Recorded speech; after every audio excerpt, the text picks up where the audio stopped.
Here we go. Hello, welcome to the Radio Nebeshteh, Uzodinma Iweala. Thank you, Arash, for having me. It's really good to be here. For sure, I'm so happy you accept my invitation. Cool. Would you please tell us a little about your journey in world of the literature? That's first of all, it's really great to be here. It's great to be able to talk about this. And maybe I can go back to the very beginning for me in terms of writing, I should say, where my fascination started when I was a little kid, and I think I was very, very fascinated by paper. I just loved paper. I don't know why. I just liked the feel of it. I liked the look of it. I loved notebooks. Just the white paper? Just white paper. Okay. Just white paper. And my father used to make these notebooks with us where we would take cardboard and we would glue sheets of paper into the cardboard and make notebooks for ourselves. And then I would always try to write. And I got really fascinated with being able to write in a straight line, a perfectly straight line across a white sheet of paper without lines. That was like an obsession for me. And I would sit with a light or a flashlight underneath a glass table and a lined sheet of paper so that I could practice writing without lines until I got it right. And then sure enough, that develops into, what are you going to do with the paper? Of course, you have to write stories or something on it. So I started writing stories when I was really, really young. And that, blossomed into, writing science fiction stories after reading a lot of science fiction and watching things like Star Trek. And then from there, I got into a lot of African authors, folks like Chinua Achebe or Nadine Gordimer, and read their works when I was younger, until finally, around the age of 14 or 15, I was like, well, maybe I can write something, Nice. In the way that a foolish teenager reads a book and is like, I can do that. And that's where the journey started for me, to get to writing my first book, but we can talk a little bit about that. It's really amazing because your family coming from the economy, big background, and who encouraged you in this journey? I mean, it's funny, because my parents, my dad's a doctor, my mom's an economist. They always had African writers around the house, all the books from African writers, and also my mom's parents, were professors in Nigeria and also, in Ghana and other places. But they were friends with Chinua Achebe. So my uncles actually grew up with his kids. And so I think there was just this presence of African literature in our house while I was growing up. And, I will say this, I had, very Nigerian parents, so it wasn't like they were like, go be a writer. They were like, go be a doctor or something like that. But they always encouraged all of us to read.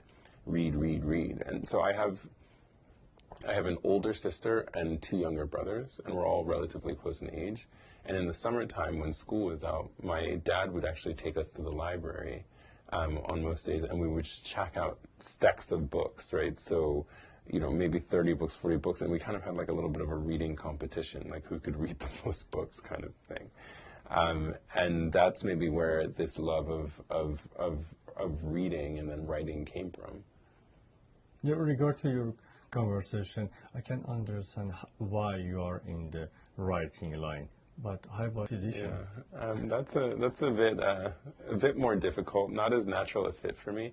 But so as I said, my dad's a doctor, and so I grew up in a house where all of the medical textbooks were all over the place. And he was always talking about one medical thing or another.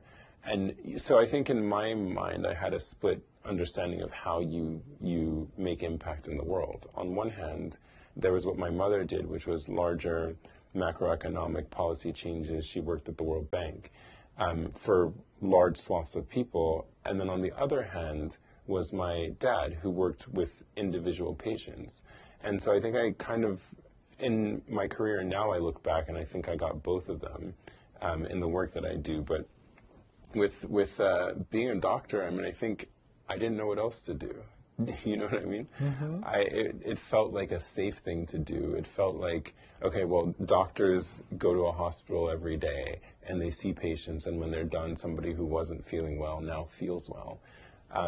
And then later on, I worked in public health and was able to, before I went to medical school, worked on a project with Jeffrey Sachs up at Columbia University, and was able to get a deeper understanding of the, how healthcare isn't just, okay, let me go to the doctor's office and sit with the doctor.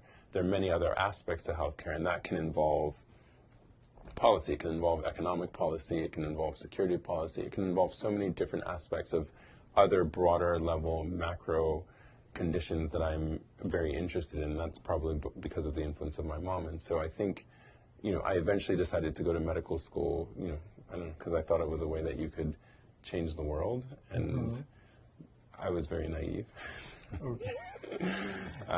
But that's how I ended up, for myself, thinking through medicine as a profession that I would like to be in. But it wasn't easy for me, because I don't think the sort of technical medical knowledge part wasn't where my interest was. I was always very interested in the interaction between the doctor and the patient. I was interested in the people because of the stories that are told when you're in the exam room. And that's what really, that was my in. Between the patient and a protagonist, which one more make you emotional? That's an interesting question. I'll say I think it depends on the kind of patient, and then you say, and it depends on who you are at the time and where you are at the time. So I think if I'm going back to my medical school days, which is when I had the most patient contact, because afterwards I went to work for the Nigerian Ministry of Health and was more on the public policy side of things. I think the patients that moved me the most are where I think those two really, the idea of patient and protagonist. I mean, the patient in that sense was always the protagonist, or in some cases the antagonist in my own story of my medical drama. And some of the patients were really fascinating, interesting people who had really fascinating stories, who could share their stories in a time of great vulnerability for them being in the hospital. But you see all types of folks in the hospital. I mean, I remember one patient I had who, oh man, so many stories, as a student who really didn't like me. This is when I was doing HIV medicine. Wow. This person just did not like me, and they made it a point to make, as a person trying to provide care, they all of our lives miserable, but they really kind of fixated on me as one of the students for some reason, and I don't know why. And that person, I would say, was an antagonist in the story, and I wasn't really, I think, trying to listen because I was scared, right? I was afraid that this person could do something to me or would do something to me, whether physically or, trying to mess up my performance evaluations by speaking badly about me to my supervisors. In fact, it got so bad at one point in time they even had to call security because this person made threats against me. So that's one aspect. And then, I did a lot of other things in pediatrics or psychiatry. I remember one patient that I had when I was on my psychiatry rotation. And actually, when I started medical school, I thought, well, I want to be a writer, and I also want to be a doctor. So what's the best place where you're going to get the best stories? Become a psychiatrist. So I did my psychiatry rotation, and I did my first rotation on a locked ward up at Columbia University. And after that 5 weeks, I was like, I don't want to be a psychiatrist. Because some of the stories that you hear are really traumatizing and troubling. But also, I think just the experience of getting so immersed in another person's understanding of the world was perhaps too much for me at that age. I don't know that I was mature enough to separate myself as person out from myself as care provider, out from myself as writer who's, absorbing stories from the world. Let's talk about the bits of nomination. Actually, I have to tell you about what was my feeling when I finished your book. Please tell me. I finished your book 2 weeks ago, and it was hard to finish it. Chapter to chapter, I pause, smoke cigarette, and a little crying, and asking to myself how you made the Agua. Yeah. Yeah, I can tell you a little more because I'm coming from Iran, and we had a war between Iran and Iraq, and the Ayatollah Khomeini encouraging Iranian people to send them children to the war, and we have this background, child soldier. Yeah, tell us about your book. Tell us about your book. Focus on the child soldier. Yeah. I mean, first of all, thank you for reading. It means a lot to me that you would. I know it is a difficult book. It is a very intense book to read. It was an intense book to write. But let me go back to the original genesis of that. I remember I was 14 years old. I mean, we talked about becoming a writer or thinking about writing and using writing as a way to process the world. I remember reading articles about Liberia and Sierra Leone and some of the conflicts that were happening there in the mid to late 90s when I was a teenager. And one of the things that kept on coming up in these stories was child soldiers, child soldiers, child soldiers. But one of the things that I think stuck with me was the fact that the way they talked about these kids who were soldiers didn't feel like it felt like they were not treated as humans. They were this weird anomaly or this like savage entity. And I kept on thinking, because they would have these pictures of these, young African kids who looked like me, except they were, holding an AK-47 or something. I was like, but this kid, this kid can't be a savage. This kid looks like me. And so I really wanted to understand that. So I decided to try to write about it. And I wrote actually the first short story that would become a key part of my novel, Beasts of No Nation. I wrote that when I was 14 or 15 years old. And then just over the years, stayed with it. And I remember it was after meeting a child soldier who came to speak to us at Harvard University and just kind of speaking with her a little bit that I decided to go back to that story and really see if there was something that I could write about that. And so to write Beasts of No Nation, I did a lot of research into child soldiers and the experiences that some of these young folks have had in different countries that were in conflict at the time. This was, again, the early 2000s, late 90s. But I also did a lot of research by speaking to members of my family who had survived and been through the Nigerian Civil War from 1966, 67 through 1970. And I used those stories as well to try to construct what it meant to be a young person involved in conflict. And so it was really research. It was listening to people that helped me try to form this idea of Agu as a human being who also is a young person, who also is a soldier, and to really think through what defined him as a human versus what defined him as a soldier, and what also lay in the space between those two identities. If Agu come and ask you to help him, what is your sentence?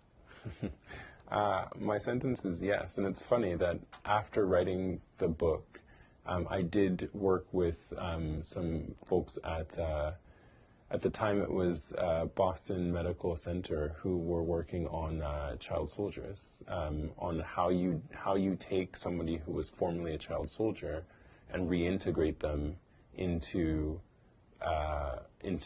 back into societal life. And that was a really interesting project. But I think one of the things was the mental health aspects of it they run so deep. And so, your question is, how would I help?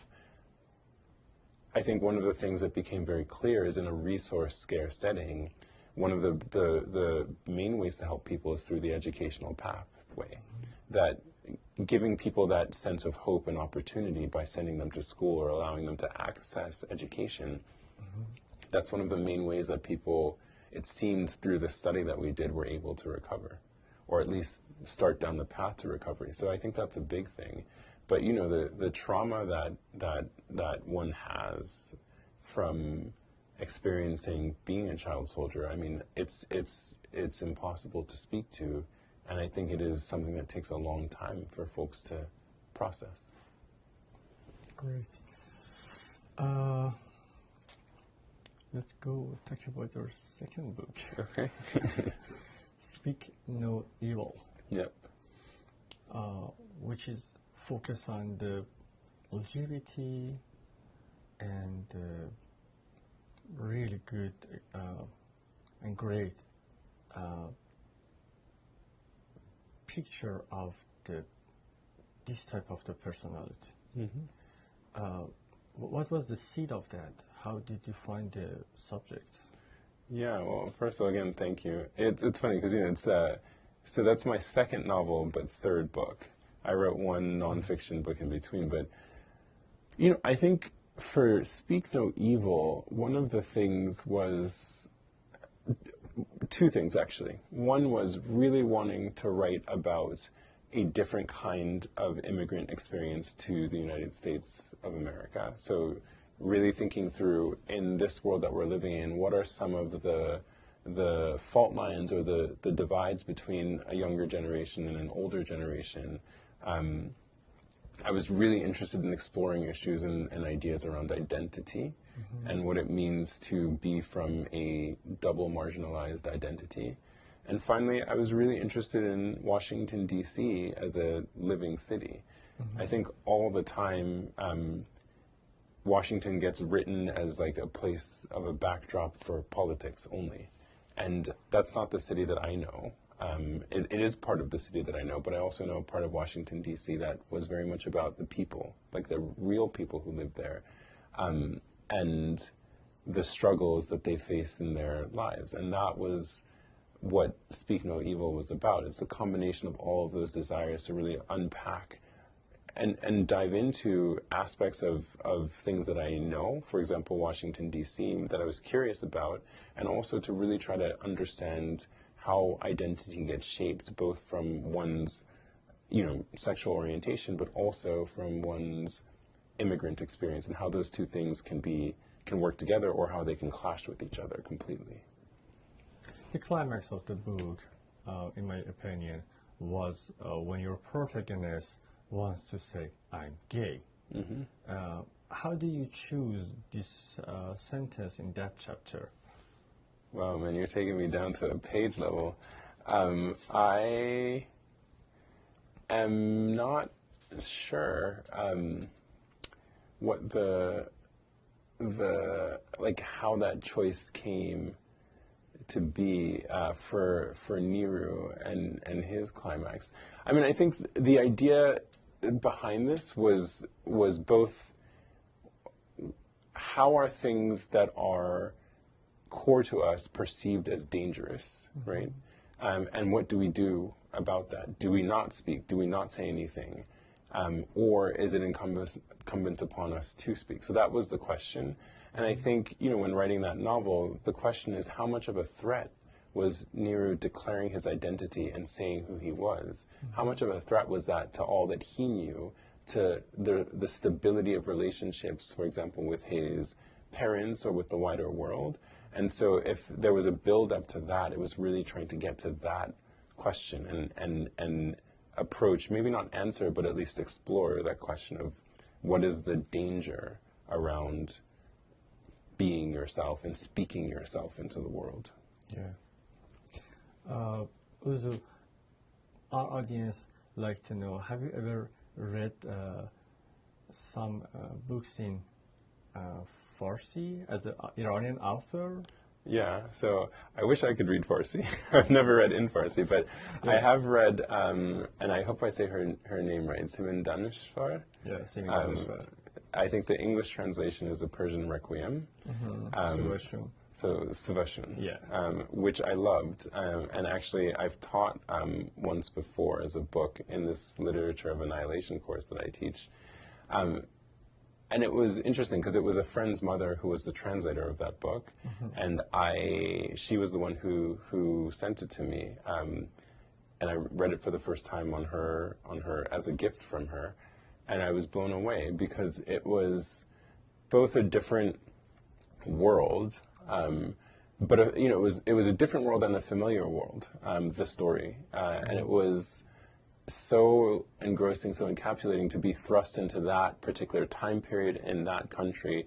One that also, as an American, and I say this as an American and a Nigerian, you know, when you say Iran in the United States, automatically everybody moves to very negative associations versus the incredible history, both deep history and also recent, in terms of the role and the position of Iran in the world. And so for me to read about it in the 40s, or at least around that time, was just so fascinating.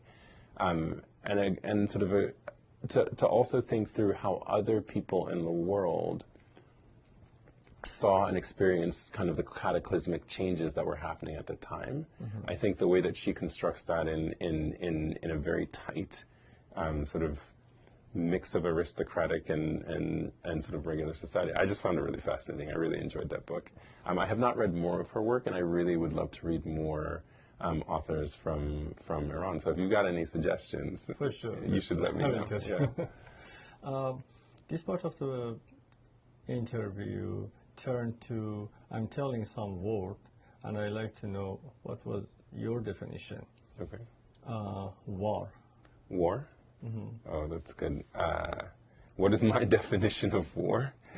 My definition of war, I think, is a breakdown of, that's good. A breakdown of verbal communication on a societal level, right? So if violence is the breakdown of verbal communication on an individual level, I would say that war is essentially an integral of violence, and so the societal breakdown, and it's a way of communicating, but an often devastating way of communicating. Fiction is the truth. To be cliche, fiction to me is all the stories, or all of the ways we need to speak to be able to tell the truth to ourselves, without scaring ourselves. Nice. And the last one is teaching, as you're a professor in NYU.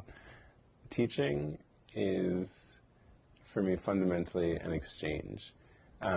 So teaching is the ability to have my worldview shaped by the way that other people receive it. So teaching is actually learning. It's teaching is editing in so many ways. That's the way that I think about it. It's you come with a particular position or thought process. You put it out into the world amongst a group of people who maybe have different views, or views that are not as concrete on this particular subject. And then in that exchange, you learn so much about yourself, about them, and about the world in which you live. Thank you so much, Uzo, and thank you for joining us in this program. I'm honored to have you in Radio Nebeshteh. Arash, thank you very much for having me. You made my afternoon. Thank you. Cool. Thank you.